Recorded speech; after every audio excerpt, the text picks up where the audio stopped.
Hi, I'm Wes Allen with DM Tales, and one of my favorite systems to run right now is Monte Cook Games' Cypher System. Cypher powers two of my current campaigns, Numenera and a Cypher System Superheroes group, and today I want to share some of the reasons I love running this game, as well as one aspect of the system which I think could be a roadblock for new players. And while I did receive a small grant to produce some content for Monte Cook Games' realm over on Moonbeam, I have received nothing from the company for this video here on YouTube. I just like the system. Let's roll it.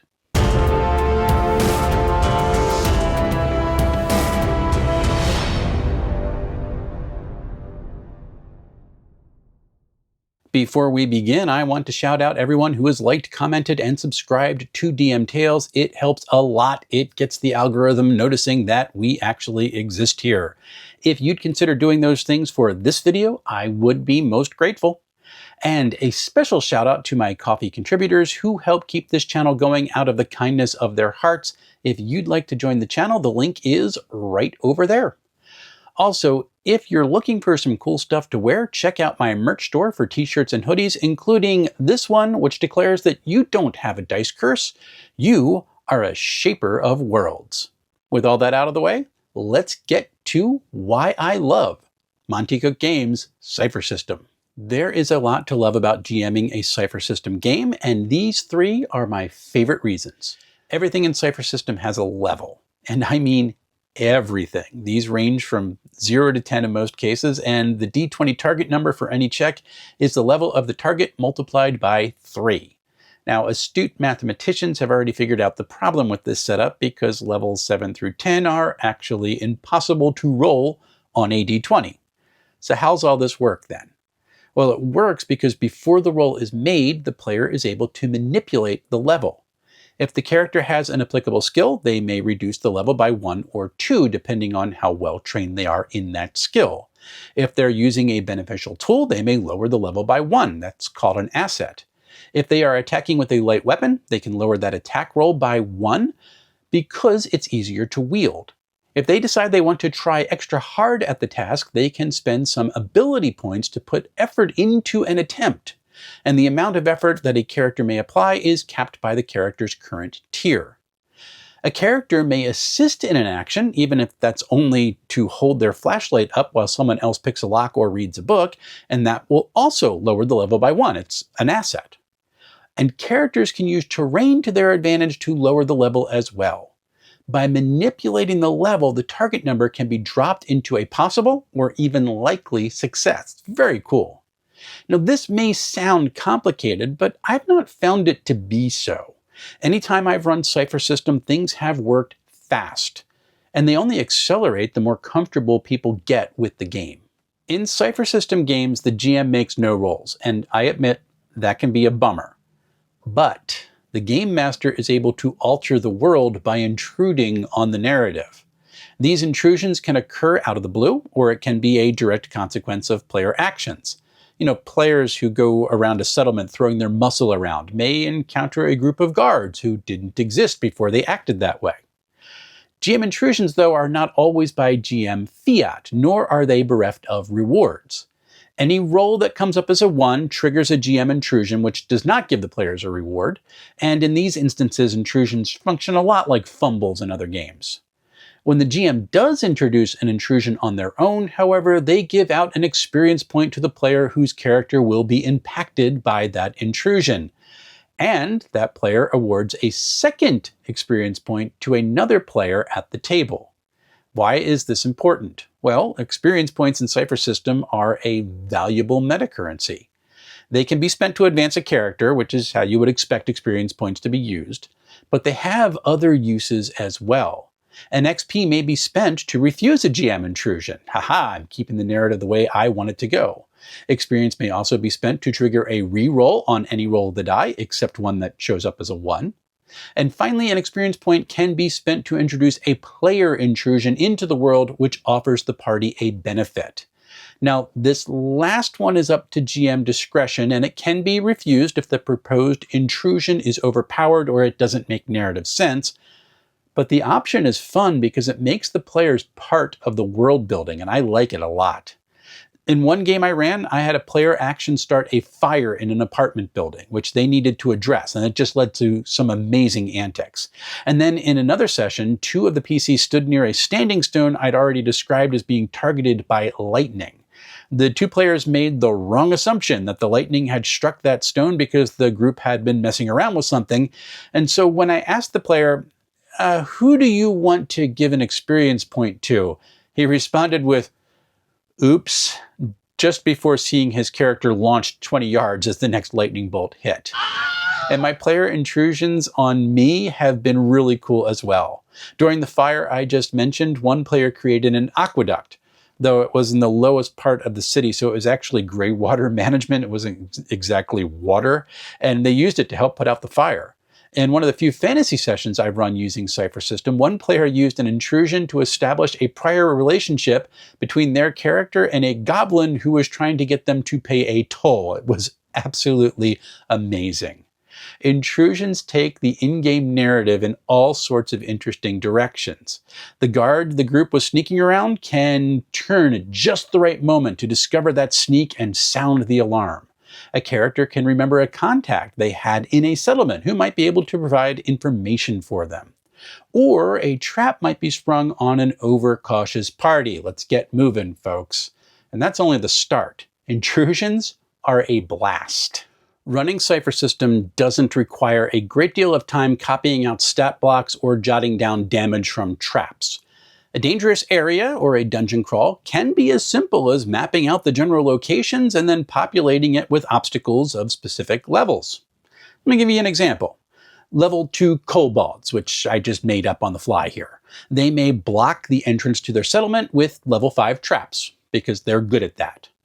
Dealing with the traps is straightforward. If a player wants to detect or disable a trap, they will have a default target number of 15 before they do any pre-roll modifications to the level. Since the trap is level 5, it does a base 5 points of damage.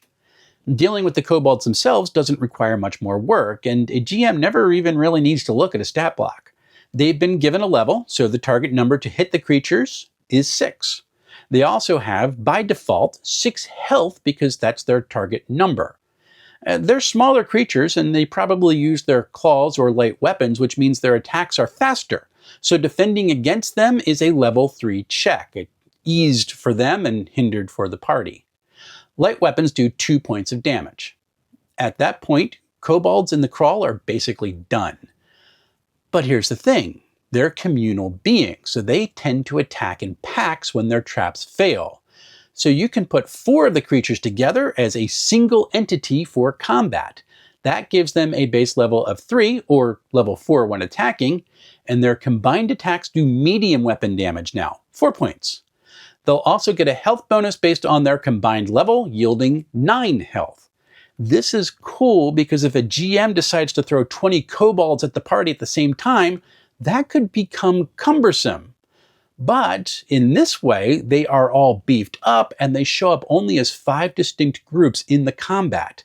So encounters can feel massive while remaining mechanically simple.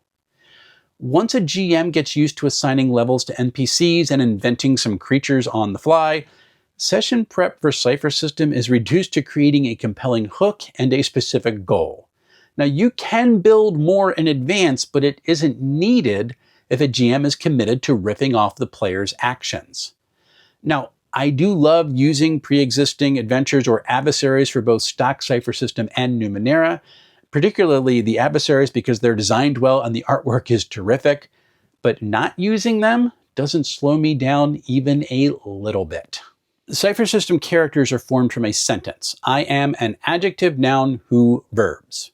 The noun, or type, is the simplest of the 3 aspects, because there's only a few from which to choose.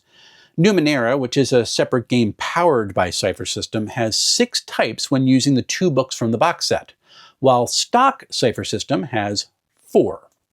These types cover typical archetypes like a mighty warrior, a sneaky scout, an enigmatic wizard, or charismatic bard. It's straightforward. But then come the options. There are 50 adjectives or descriptors in the Cypher System rulebook. These reveal a bit about the character's background and grant a character some one-time benefits. These can boost stat pools, give skills, or a combination of the two, and sometimes those benefits are offset by personality quirks and hindrances. Numenera has nearly as many descriptors, but they're split over 2 different books, so searching through them to fit an envisioned character, it takes a bit of work. The verb, or the focus, is even more overwhelming. A focus is a guide to what type of actions a character is driven toward, and they grant new benefits each time a character increases their tier. By my hand count, I didn't look this up in a book or anything, there are just over 90 foci in the Cypher System rulebook. And yes, foci and foci are both acceptable pronunciations in US English for that word. I do know that there is a Latin root, and no, I don't care that one pronunciation is more faithful to its root from another language. I am old. This is how I've pronounced it all my life, so get off my lawn so I can go yell at some clouds, please. GMs are encouraged to whittle down the number of available foci to those which fit best in their campaign or the genre that they're running. But even still, the sheer amount of information is a lot. By contrast, Numenera has only 58 foci, but again, these are split between 2 hefty books. It's a lot of data. And as players try to figure out what options they'd like to consider, they will find themselves flipping back and forth through many pages. The potential to be paralyzed by the sheer number of options or become lost while flipping between chapters, well, it's significant. Now, that's not to say that character creation is difficult. It's not. It's a very straightforward process. It's just a lot to weed through. Having said all that, there is a huge but coming up. First, Monte Cook Games has addressed the character creation data flood with an excellent character creation tool on their website. This tool is not a starter option, nor is it paywalled. It is everything that's in the core rulebook, plus all the options which are added through their White Spine genre books. And Monte Cook Games does this because the entirety of their game and the genre supplements is in the system reference document they make available for free. Creating characters using the creation tool is fast, fun, and it's clear. There's no page turning, and GMs can ensure characters fit their campaign by inviting players to a group and limiting the options which can be used during the build process. But it gets even better. After a character is built, players may use the flexible web interface as their character sheet that will guide them through tiering up, for example, or they can export out their created characters to a PDF that is pre-filled, or they can be exported as a JSON file and imported into Foundry VTT. It is all well done. Now, at present, you can't build characters for other Monte Cook games which use their IP, such as Numenera. Sort of. I mean, there is, after all, a great deal of overlap between the types, descriptors, and foci between Numenera and base Cypher System. So if you're careful with the options you select, you could probably get to a character who is very close to a Numenera equivalent. And then any differences can be fixed using the web UI after the standard process is completed. Monte Cook Games is also hoping to bring their separate IPs to the character builder in the future. These additions will be behind a paywall, but the convenience might be worth it. At any rate, check out the Monte Cook Games character creation tool. It is amazing.